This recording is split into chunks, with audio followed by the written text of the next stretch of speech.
So under the category of live and learn, I'm reposting this video in a different order because a comment came through by High Plains Drafter who made a great point.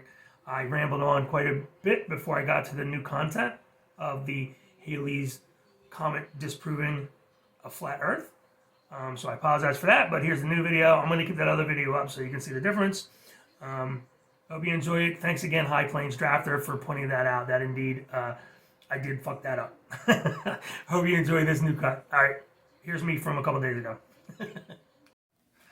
Okay, so how does Halley's Comet prove around Earth?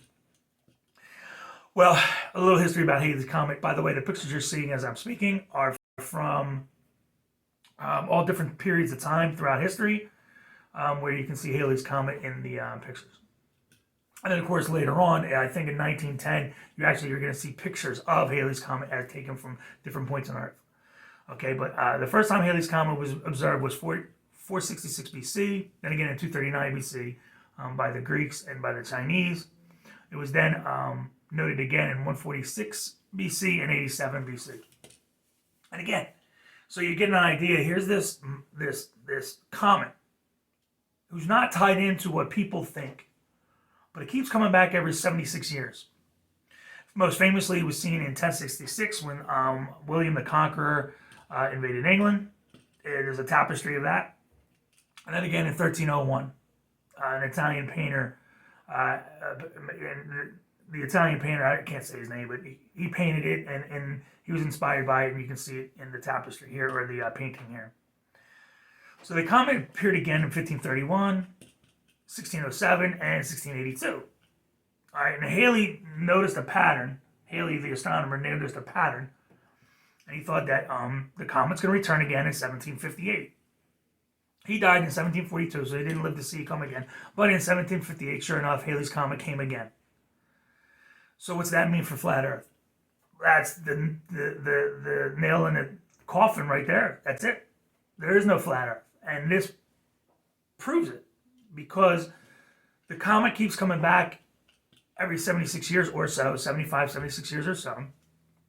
It's following the trajectory of everything else, all the other planets and celestial bodies in the universe, or in the galaxy. We all rotate around the sun.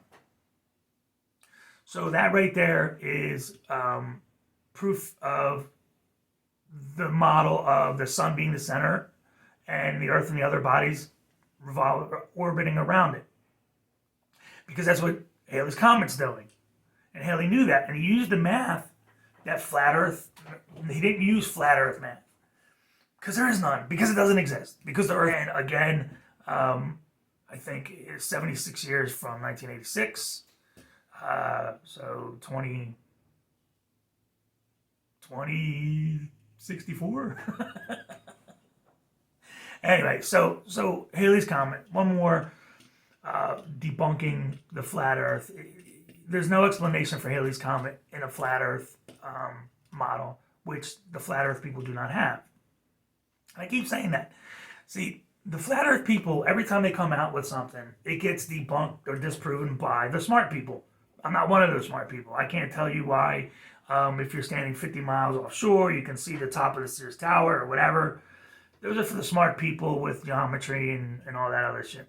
What I'm doing is just showing you by these different methods that all of these people around the world for thousands of years, right? Millions upon millions, perhaps even billions of people count on the charts and the maps and the miles and the kilometers and the distances that they get by around Earth, orbiting a sun. That's the way it works. And this is just evidence of that. You cannot refute any of what I've shown so far. Everything I've shown so far has worked because the people who make it work do the math based on around Earth. Okay? So I know one of the famous ones is how does water stick to a ball? Well, it does. How does the sun not lose all its plasma? Gravity. Okay. Anyway, I hope you enjoyed this. I know this is a small part about new stuff, more about what we already covered, but I think it's important that it's just another way of disproving around flat Earth. Disproving the flat Earth because it just doesn't exist. It's tiring, it's boring, but I enjoy making these videos. I learn a lot when I do them. I know nobody's watching them. That's fine with me. But just one more nail in the coffin for flat Earth. Halley's Comet. Hope you enjoyed it. Do all the things you're supposed to do. Thumbs up, subscribe, and notification, and I'll catch you on the next one. See you. Okay, so that was the Halley's Comet part. And again, thanks to High Plains Drafter for pointing out the mistake I made. So if you got some information out of that one, the rest of the video is just recap of my first 3 videos about disproving a flat Earth. Hope you enjoy those as well. All right, I'll catch you on the next one. All right, today's quick video is going to be about flat Earth because we keep talking about that. And I'll recap the other videos I've done. My first video on disproving flat Earth was basically talking about how there's so many countries in the world that have space agencies, 79 of them, that have orbital capabilities, 15 of them, that can put men up into space, 5 of them, that can actually visit other terrestrial bodies, 3 of them. And all of the people and all of the other companies that supply those endeavors, there's no way the Earth is flat. That disproves flat Earth right there. Just that alone. And no, it's not an argument from population or whatever that one's called. It's simply not, because these people rely on the math and the science based on globe Earth revolving the planet around the sun. It just everything they do, and all of the engineers and all of the scientists and all of the mechanics and all of the laborers and everybody who's watching and everybody who's putting it together and all of those scientists that watch all of those rockets shoot up into space and deposit a satellite in orbit, visit the ISS, go to the moon, go to Mars, look at the sun, put up a telescope. All of those people are using math based on the globe Earth. And that's something you cannot argue against. If in fact you want to try and argue that, then you have to prove one of 2 things. That's the way I say it. It's one of 2 things. Either all of those people are in on the hoax, that they know it's a flat Earth, and they're just lying to us who are watching it, who can follow all of the data, who can look at it and say, okay, if I look up in this space, if I look up in this portion of space, I should be able to see the ISS on this day at this hour. And what do you know? There it is on that day at that hour. So somebody's feeding me that data. So somehow that's all made up. You gotta believe that they're all lying about it and they're just making it up. Or someone's actually feeding them the data. So that when they see the data and they says, okay, Perseverance has landed on the Mars surface, that actually landed on the surface. Somebody somewhere. So it's just a conspiracy theory that's just mind-blowingly stupid and insane, and it can't be. The next one we looked at was ICBMs, Minuteman IIIs, mostly because I worked on them in from 90 to 94 in the United States Air Force up in Minot, North Dakota, and I was made aware when I was there in the 90s that just a few years before we got there, they still referenced the missile guidance program by using a theodolite and 3 pedestals and Polaris. How can that be? How can that be if the Earth's flat? I think we had, I know Minot had 150 missiles alone. And then there was Minot, Maelstrom, F.E. Warren, Fargo, and one in Missouri. All had Minuteman missiles. I think Maelstrom might have had Peacekeepers. But the point is, you had 150 of each of those bases.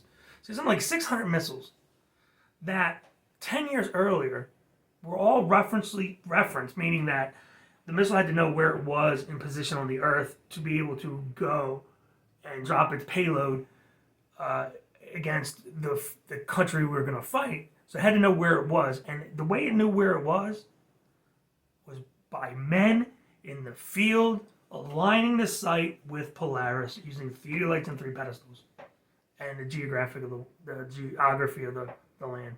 And that took 16 hours. So you had hundreds and hundreds of men doing this procedure. Hundreds of men that week after week after week, month after month after month would align those missiles doing that procedure. And what, they were in on the gag? They weren't actually doing it? It's just ridiculous. Now, how do you know it would work? Because twice a year, randomly, the Air Force would pull a missile that had been sitting in a silo for 10 years, 15 years, 20 years. They would pull that missile, take the nukes off of it, ship it over to Vandenberg, and then they would launch it. Doing everything that I just described. They would launch it, and then it would deliver its reentry vehicles, the RVs, the payload, up to 4 of them, in the Pacific Ocean somewhere around some atoll. And you know what? You could see it leave, and you could see the reentry vehicles hitting the target. How is that possible if the fucking Earth is flat? Sorry, I get riled up. It's not flat. Then we talked about the World War I and World War II submarines. And I showed how so many of those sunken submarines, there's so many of them that you can go and look and see if you wanted to go scuba diving, if you could do that.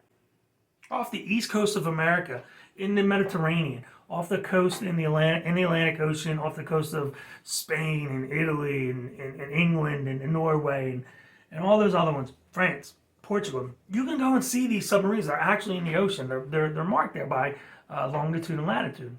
How's that possible? But before even that, how did those commanders of those subs maneuver around?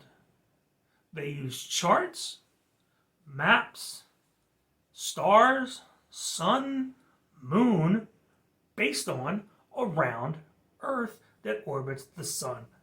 And it worked. It worked. A wolf pack, which was a fleet of, not a fleet, but a bunch of U-boats, German submarines were called wolf packs. They would go and look. They would know, okay, the shipping lane is here. It's at longitude this, latitude that. We're leaving our Germany port here. We have to go there.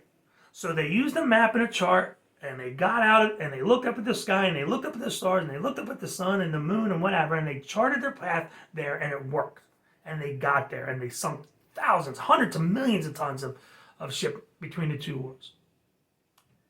These 3 things are 3 of the things that we talked about so far.